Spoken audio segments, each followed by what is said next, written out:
Hello mga guys, tanim ko yung nakikita yung katuray.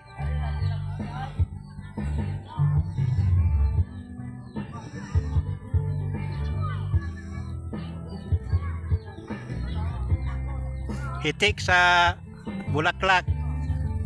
Oh.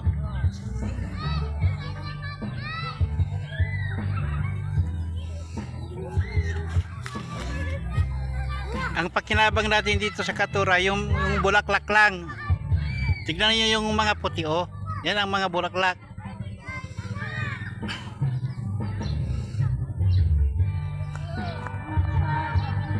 Pwedeng ilaga lang yan. Ilaga at may sasawan bagoong. O di kaya patis na may kalamansi.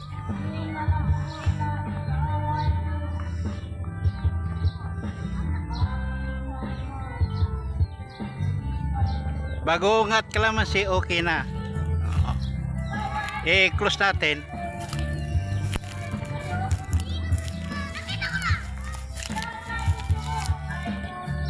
Oh, yan. Oh.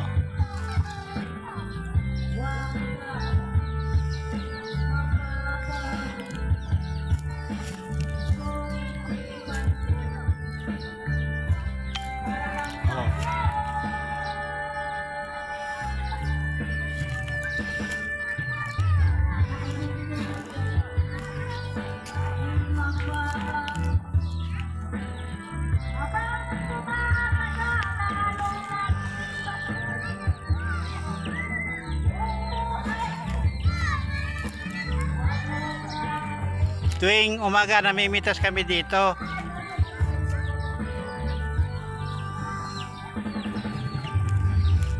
Kapag hindi pinatas yan, 3 araw kung na yung tuyo na. Kailangan pitasin na yan. Pagkatapos kong mag-video, pipitasin ko na yan. Oh.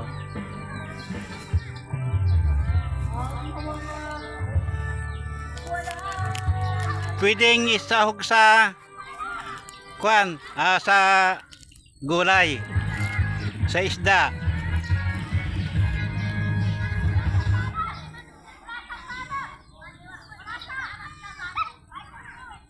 Kaya malaking tulong sa amin at ekonomiya ito para sa amin. Kasi kahit hindi kami bibili ng gulay, pipitas na lang kami dito.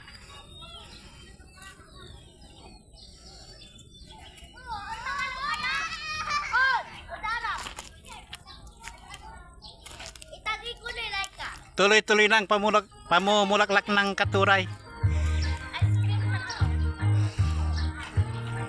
Basta ganito na kalaki ang katuray, ang puno nito, tuloy-tuloy na yan.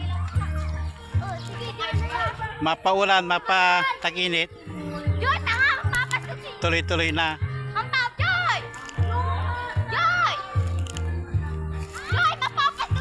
Oh, may kamuti naman kami. Oh. Hindi masila ng kamuti. Kahit hindi mo madiligan ng ilang araw, hindi yan mamamatay.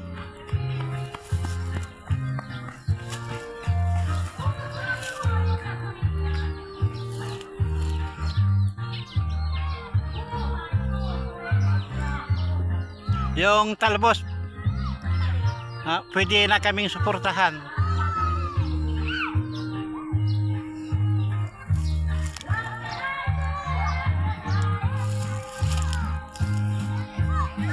Yung misis ko, binibinta na niya for yung isang tumpok, yung isang tali,